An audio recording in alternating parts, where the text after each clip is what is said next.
noite a todos. A ideia hoje é nós falarmos alguma coisa a respeito do ego, esse mecanismo interno que todos nós o temos e que o ego, na realidade, ele não é nem bom nem mal. Ele é simplesmente um mecanismo psicológico que foi criado pelos mecanismos da vida e que, de certa forma, ele está constantemente sendo renovado, recriado, reposicionado na nossa intimidade. O ego é uma palavra comum nos dias atuais, se fala muito sobre o ego. Antigamente nós falávamos mais sobre o egoísmo, né? Que é o ego como sendo o nosso ego inflado, o nosso ego, de certa forma, que tomaria conta da nossa vida por completo. Egocentrismo, egolatrismo, são palavras que provém do ego. O ego, ele está sendo formado em nós, está sendo acrescentado em nós desde as eras mais antigas. Nós somos espíritos milenares e o ego, a cada encarnação nossa, nós reforçamos o ego em nós. O ego não deve ser rechaçado, nem eliminado, porque nós não podemos fazer isso, nós não temos condição de exterminar o ego em nós. Porque o mecanismo divino é a mesma coisa quando se fala assim, vamos meditar e parar de pensar. Nós não conseguimos parar de pensar. Nós podemos acalmar, controlar, administrar os nossos pensamentos. Da mesma maneira, nós podemos acalmar, controlar, revisitar o ego constantemente, para que ele não tome conta de nós por completo. O ego foi feito para se trabalhar juntamente com o nosso coração e não com a nossa mente. Na atualidade, o ego trabalha com a nossa mente constantemente. Os espíritos nos dizem que o ego, ele pode ser considerado como sendo a personalidade. A nossa personalidade, ou seja, a nossa máscara, também é atribuída ao ego. Então, os espíritos definem que a personalidade é a roupa que o espírito se veste temporariamente. Cada encarnação nós temos uma vestimenta e cada reencarnação nós deixamos, cada desencarne, nós deixamos essa vestimenta para logo em seguida adquirir outra vestimenta. Então o ego é essa camada sobreposta que ao longo dos milênios, dos milhões de anos, ele vem fazendo parte da nossa vida. Os espíritos ainda dizem que os corpos são passageiros, o importante é a essência divina que habita em nós. No âmago reside a alma imortal, que atravessa vidas sucessivas, vivendo então em corpos físicos adaptados para cumprir o seu aprendizado terreno. Como nós precisamos da mente, como nós precisamos do cérebro, que o cérebro não é a mente não é o cérebro, nós precisamos do ego. Então, de certa forma, vamos vivendo, muitas vezes tentando, com mecanismos desconhecidos em nós mesmos, que funciona de uma maneira automática. Quantos milhões de reações químicas estão funcionando em nós sem que nós nos demos conta? Correntes sanguíneas, trocas químicas dentro de nós, as batidas do nosso coração, o inflar dos nossos pulmões, o nosso rim, o nosso fígado faz filtragens para que nós possamos sobreviver. Todos esses mecanismos que funcionam no nosso corpo físico, nós não nos damos conta que eles estão funcionando. Hoje em dia nós sabemos conscientemente disso, mas há 100 anos atrás, muito menos há 200 anos atrás, nós não tínhamos noção de como que funcionava o nosso corpo. Para que funcionava, para que nós tínhamos um fígado, para que nós tínhamos um rim, para que nós tínhamos, enfim, uma corrente sanguínea, um cérebro, né? Hoje em dia nós sabemos coisas fabulosas a respeito do cérebro, que o cérebro, ele é o que vê, o cérebro vê, o cérebro ouve, os nossos ouvidos, os nossos olhos são canais, são vias que levam as coisas para o cérebro, e o cérebro interpreta, vê. Então, hoje em dia, se nós falássemos isso há 100 anos atrás, isso era considerado uma coisa herege, porque tudo que era muito desconhecido é muito mal visto, muito herege, muito contra as coisas naturais da vida. Então, o ego é simplesmente esse mecanismo psicológico que todos nós temos. Ele é formado, repetindo, através dos milênios. Por que se criou o ego? Só Deus sabe. Por que se criou a alma? Só Deus sabe. Mesmo os espíritos, no livro dos espíritos, se pergunta assim, Allan Kardec pergunta aos espíritos, por que disso, os espíritos? Vocês não têm condição de saber agora. Vocês não têm elementos cerebrais para discernir, para destrinchar essas coisas. Então, além de vocês não terem palavras para que a gente possa designar o que vocês querem saber, vocês não têm intelectualidade, vocês não têm discernimento.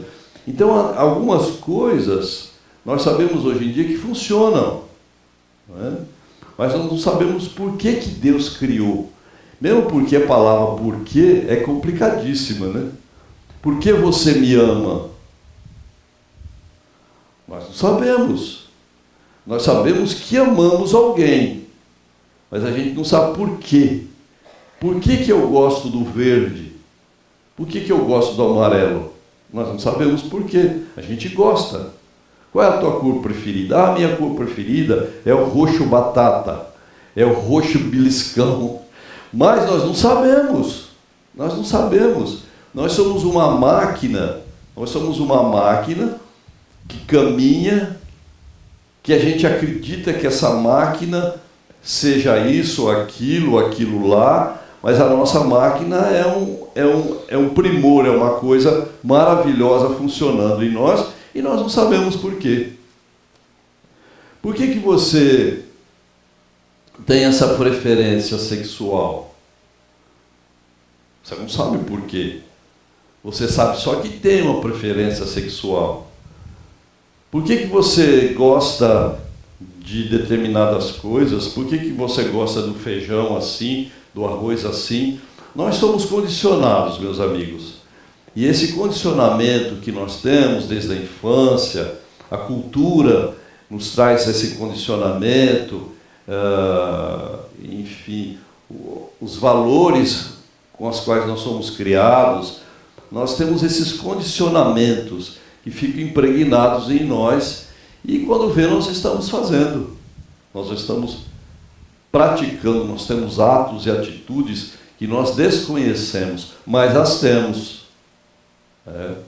Isso daí vocês podem fazer uma experiência com vocês mesmos. Muitas vezes você não quer mais pensar nisso, Mas você pensa. Você não quer mais pensar naquilo, mas você pensa. Você não quer ficar indignado com qual atitude daquela pessoa, mas você fica. Obviamente que nós podemos puxar as rédeas, né? Eu tenho uma atitude de raiva contra alguém, hoje em dia já se fala em raiva de uma maneira tranquila, mas até alguns anos atrás a gente não podia sentir. E hoje nós sabemos que nós podemos sentir raiva, mas nós não podemos agir com raiva. Nós podemos sentir esses impulsos raivosos, mas a gente tem que contê-la. Quando dá. Quando não dá, não contém.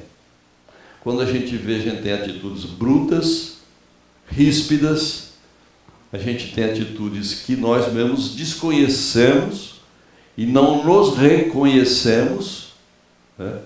Então vejam, são muitos os mecanismos que funcionam em nós sem se a gente se dar conta. Então a gente vai vestindo cada encarnação uma roupa. Então nós vamos vendo que em cada encarnação, veja, no livro Estamos Prontos, o Espírito de Hamed faz um estudo interessante a respeito da evolução do ser humano. Então nós passamos por fases as mais primeiras possíveis, as mais priscas eras, vamos dizer assim, né? Mas em cada encarnação, em cada estrutura, em cada meio que nós vivemos, nós adquirimos um conhecimento. Esses conhecimentos vão se somando a outros conhecimentos. E nós somos hoje o produto disso aí tudo. Obviamente que nós temos uma alma. E essa alma, ela precisa ser reconhecida.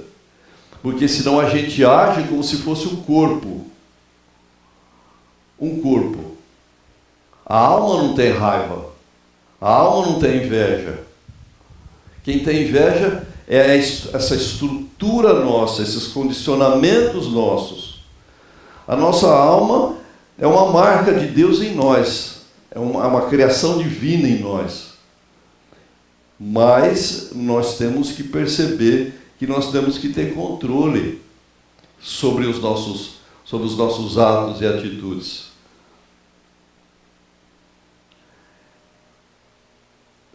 Estou me fazendo entender? Ou não? Sim? Então tá bom. Então, nós vemos aqui que essas vidas tribais ou pré-históricas que nós tivemos, na realidade elas ficam gravadas em nós, né? Obviamente que quando nós éramos muito primitivos, quer dizer, mais primitivos do que somos agora, porque agora a gente tem uma casca mais polida, a gente passa até perfume da Armani, da Calvin Klein, entendeu? A gente faz escova no cabelo, e a gente, enfim, mas nós somos animalizados ainda. Tanto é que na escala da ciência, nós somos considerados animais racionais, mas ainda animais. Então nós passamos por essas épocas todas, e o ego começa a se formar antes disso mesmo. Se a gente lê o livro de André Luiz chamado Evolução em Dois Mundos, nós vamos ver desde quando nós começamos a adquirir essa estrutura egóica.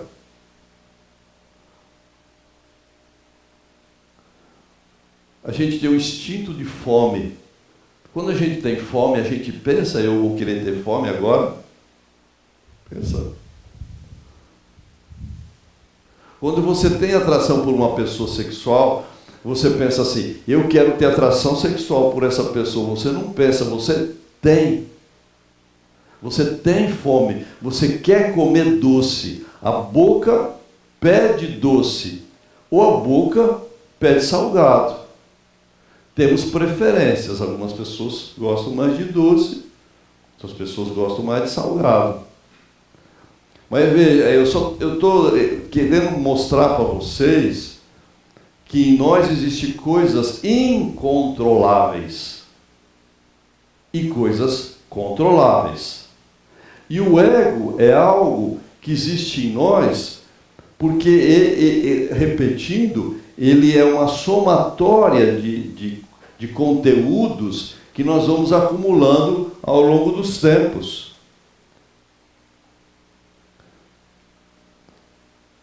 Então, vejam, isso daí são, obviamente, não são fotografias da época, né? Isso daí são retratações que os cientistas fazem, fazendo estudos de fósseis nas cavernas, na vida primitiva, e fazendo, hoje em dia, com esses mecanismos de não ia falar ecocardiograma, não, tomografia, nós conseguimos formatar por um crânio ou por um pedaço de mandíbula como que era o crânio de algum elemento dessa época, de bilhões de anos atrás. Nós somos seres antiquíssimos. Nós temos bilhões de anos. Então, eles conseguem colocar lá numa máquina e, pela tomografia, eles conseguem ir formatando como é que era a cabeça aqui por um pedaço de mandíbula. Então, isso daí aqui são retratações de épocas primeiras.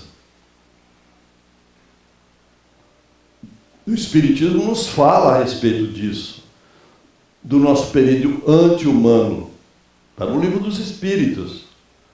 E isso não quer dizer que nós somos animais, isso quer dizer que nós temos uma descendência, os nossos ancestrais são esses.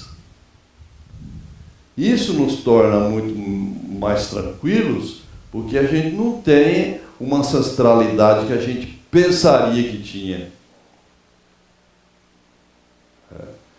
Repito, a gente está falando isso hoje, porque se eu estivesse falando isso há 100 anos atrás, ali na porta tinha soldados me esperando. Há 200 anos atrás, a igreja estava ali me esperando para me queimar vivo. Hereges.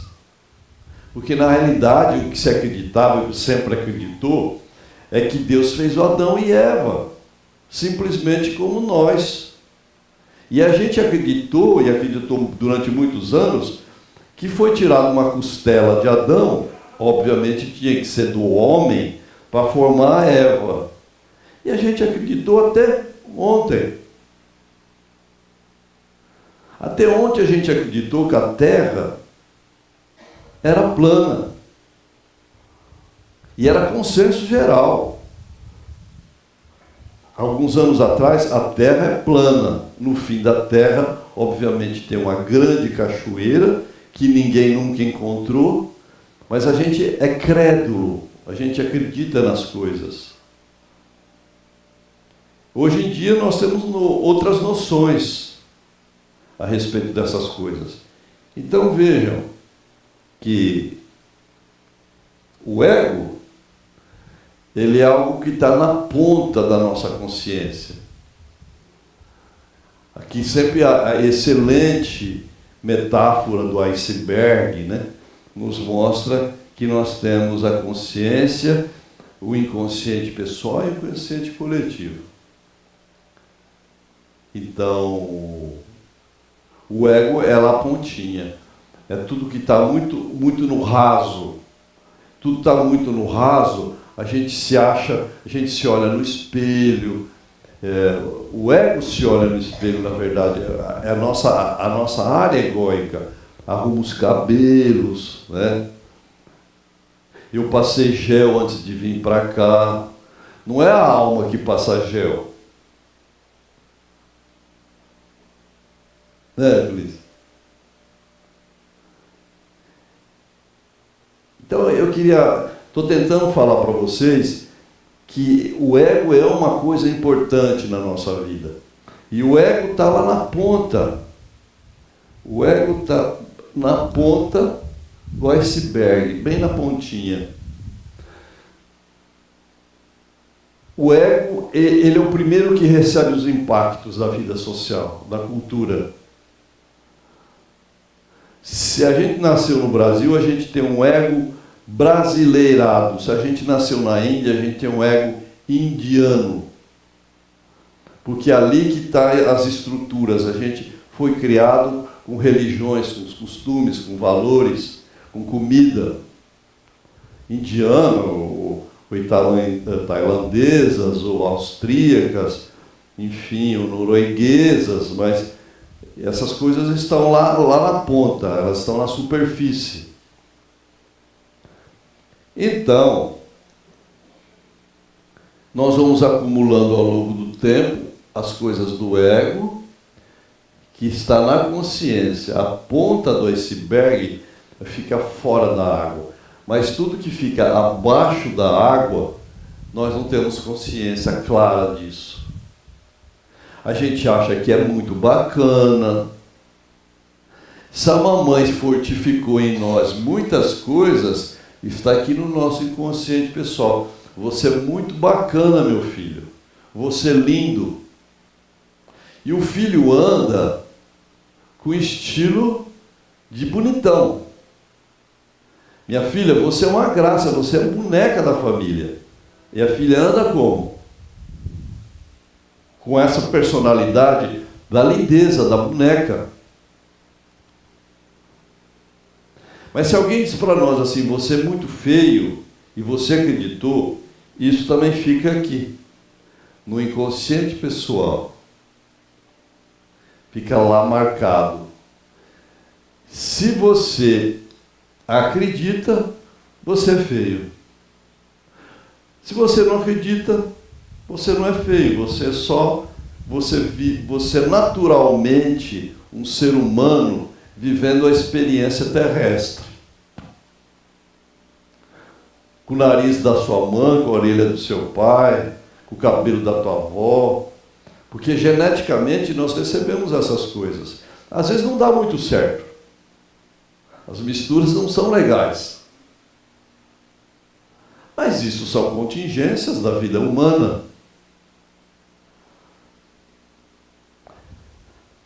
O que se denomina aqui de inconsciente coletivo é tudo que nós recebemos através dos séculos. O inconsciente coletivo é que nós recebemos através dos séculos, através dessa escala aqui, que se chama inconsciente coletivo. Todos nós temos um inconsciente coletivo a qual nós comungamos as mesmas coisas. Os nossos medos atávicos, os nossos primeiros medos, o nosso pavor, a nossa, enfim, tudo que nós vivemos nessas épocas primeiras. Posso continuar? Ou é melhor encerrar agora? Quem está me dando o feedback é o Lucas. Se ele faz assim, eu continuo. Se ele faz assim...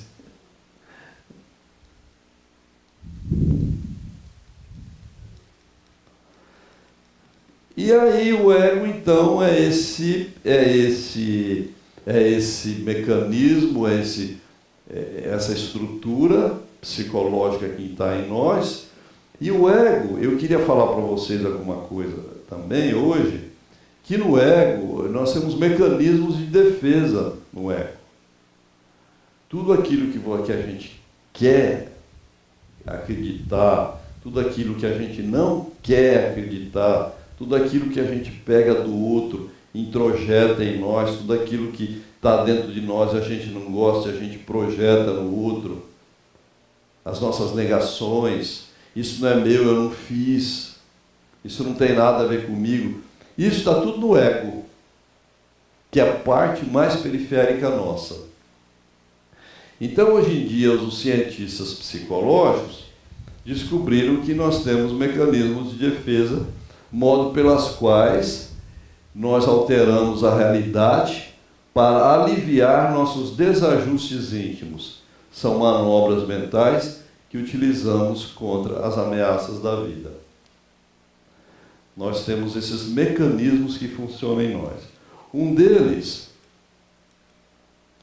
é chamado projeção, que se fala muito. Até que a gente usa como exemplo o que Jesus disse: vós veem o cisco no olho do outro, mas não vê o arqueiro no seu.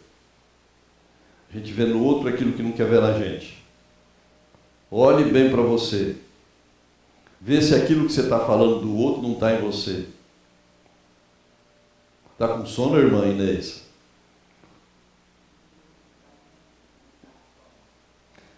Não, só estou perguntando.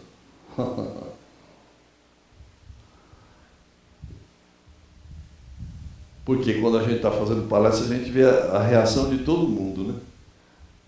E quando você vê uma reação de alguém que está abrindo muito a boca, você fala assim, ela não está querendo ficar mais aqui dentro. Mas às vezes não é esse medicamento que ela tomou.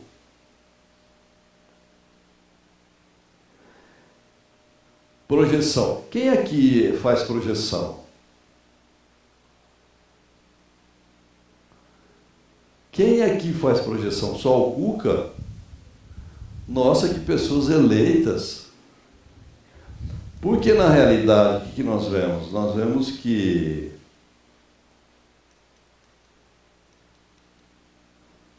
segundo Freud, os mecanismos de defesa são universais.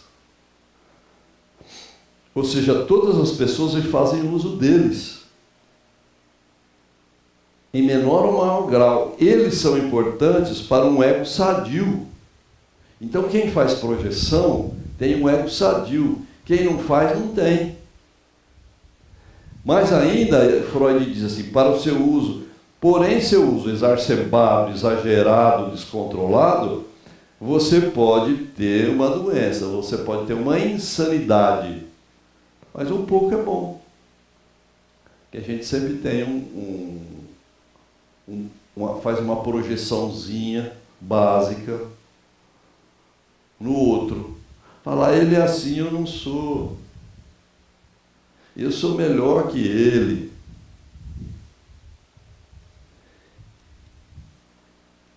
E aí, vamos passando por um segundo mecanismo, que eu acho interessante a gente saber também, que se chama introjeção. A realidade de fora para dentro. Aquilo que eu jogo para mim. Ele sabe, mas eu também sei. Ele não sabe tanto assim, não. Eu também sei coisas que ele não sabe. É um tipo de introjeção. Ou se não assim, você sabia que eu sou sobrinho do prefeito? A importância que o prefeito tem, eu introjeto em mim.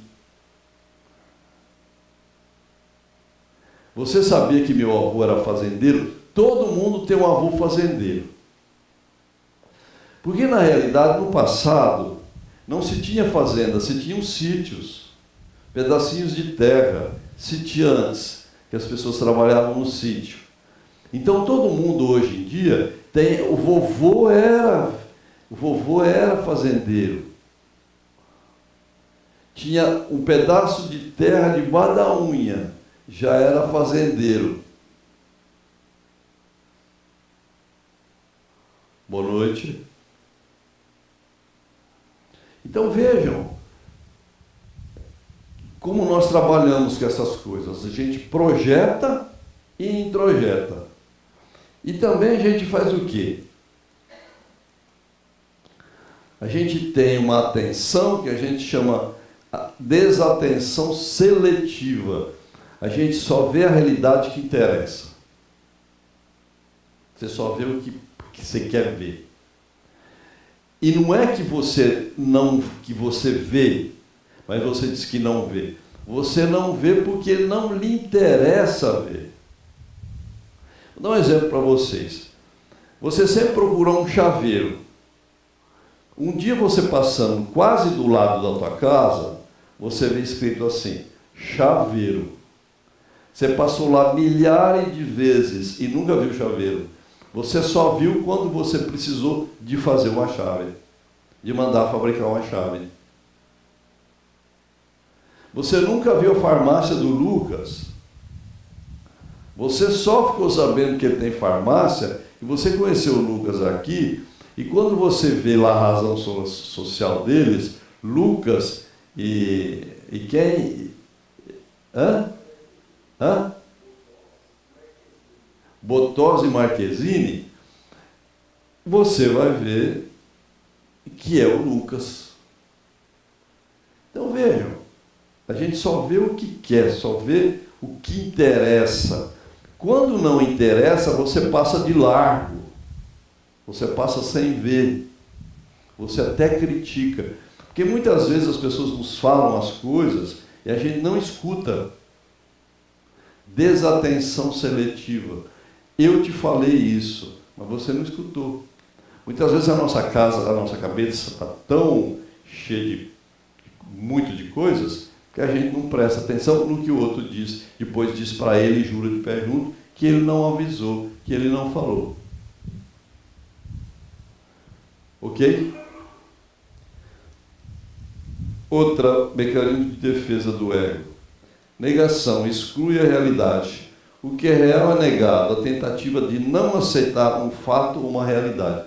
Você nega, isso não é verdade. Se o que o orador, não eu estou falando hoje, não for bom para vocês, você nega. Você não pesquisa, você não analisa. Você não gostei. Ih, uma porcaria. Não é o que eu falo. Nós fazemos isso constantemente com os outros. A gente não vai na experiência da pesquisa, a gente nega a pesquisa.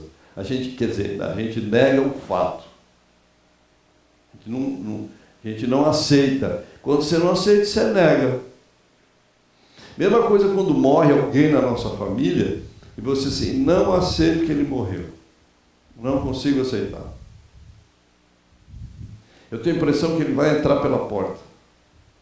Eu tenho a impressão que ele vem buscar as roupas. Esse fato não aconteceu. Impossível. Por que ia acontecer isso? Estava tudo tão bem. Estava tudo tão ótimo. Ele estava com uma saúde tão boa. Então, muitas vezes, a gente nega. E aí, esses mecanismos de defesa do ego se tornam problemas em nós. Quando você os tem e você os entende, ou vai percebendo na sua consciência, você não deixa ele ficar na inconsciência, você vai melhorando a sua vida íntima. E melhorando a vida íntima, a gente melhora. Porque não adianta você melhorar a sua vida exterior se a sua vida íntima não melhora. Veja que muita gente mora em casas maravilhosas e não estão bem. Não se sentem bem. As pessoas têm muitas coisas, mas parece que não tem nada. As pessoas têm muitas companhias, mas parece que estão sozinhas, estão solitárias. Então, a vida íntima é a vida verdadeira. É a vida a qual Jesus se reportava constantemente para que a gente prestasse atenção dentro, para que a gente pudesse viver em plenitude. Então, a grande proposta do Espiritismo é essa, é viver conscientemente, viver com consciência e cada vez mais expandir a nossa consciência para que a gente mergulhe no interior. Essas coisas todas, esses mecanismos de defesa, estão funcionando em nós e a gente não percebe, meus amigos. Como a gente não percebe a corrente sanguínea. Alguém aqui está percebendo a corrente sanguínea? O coração bombando e mandando sangue? Alguém está percebendo? A gente não está percebendo. A gente só percebe que tem sangue quando fura o dedo. A gente só percebe que tem fígado quando a boca começa a ficar amarga. Se é que é uma reação para todo mundo. A gente só percebe que tem pulmão e que ele respira constantemente, ele tem uma ritmicidade, quando a gente tem falta de ar. Então veja, existe assim uma gama de coisas funcionando em nós, a gente não se dá conta. Inclusive, os mecanismos de defesa do ego, que não são só esses, são muitos mecanismos.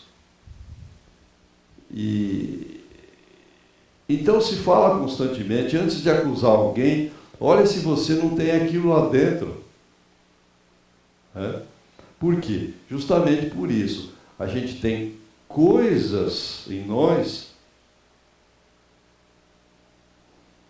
escondidas. Por que Deus não nos mostra? Não sei. Quem encontrar com Ele, pergunta. E depois me avisa. Porque é assim que funciona. As coisas são assim que funcionam. Mas não podia ser assim. Precisaria estar tudo muito claro para nós. Mas veja, Allan Kardec e os espíritos superiores, na obra da codificação, disse que a gente não dá para crianças pequenas comidas fortes. A gente só dá para a criança comidas relativas à idade dela. Você não vai dar feijoada para uma criança, para um recém-nascido, ou mesmo para uma criança um pouco maior, maiorzinha. Então, a vida é feita dessas percepções. A gente tem que ter percepções das coisas. A gente não pode andar aleatoriamente olhando para cima, que o carro pega e mata, entre aspas. A vida nos prega peças.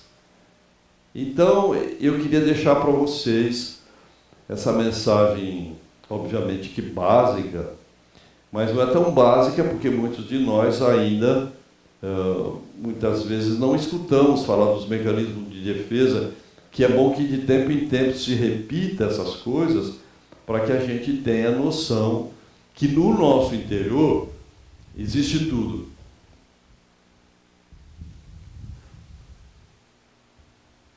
Disse Jesus, o reino dos céus é semelhante a uma rede que é jogada ao mar. Os pescadores jogam-na, tiram-na da água e ela vem cheia de peixes. Peixes bons e peixes maus. Peixes que servem e peixes que não servem. Eles trazem essa rede, diz a parábola evangélica, e estende a rede na praia. E lá eles fazem a separação dos peixes. Colocam em cestos os que servem e em outros cestos os que não servem. Essa metáfora é maravilhosa, porque o simbolismo do mar é o inconsciente profundo. Se você joga a rede no inconsciente profundo, gradativamente você a retira, e você traz a luz do dia, ou seja, você estende a rede na praia, e você vai ver com clareza o que você trouxe de bom e daquilo que não serve, você vai separar as coisas. Jesus sempre falava dessa separação. Inclusive separar o joio do trigo e outras tantas coisas. Então a recomendação evangélica não é a gente fazer autoconhecimento por fazer autoconhecimento. Não é a gente se transformar intimamente sem saber o que é essa transformação íntima. É saber desses mecanismos, dessas estruturas, dessa ancestralidade que nós temos, de tudo que a gente está carregando conosco mesmo ao longo do tempo. Namastê. Obrigado pela atenção.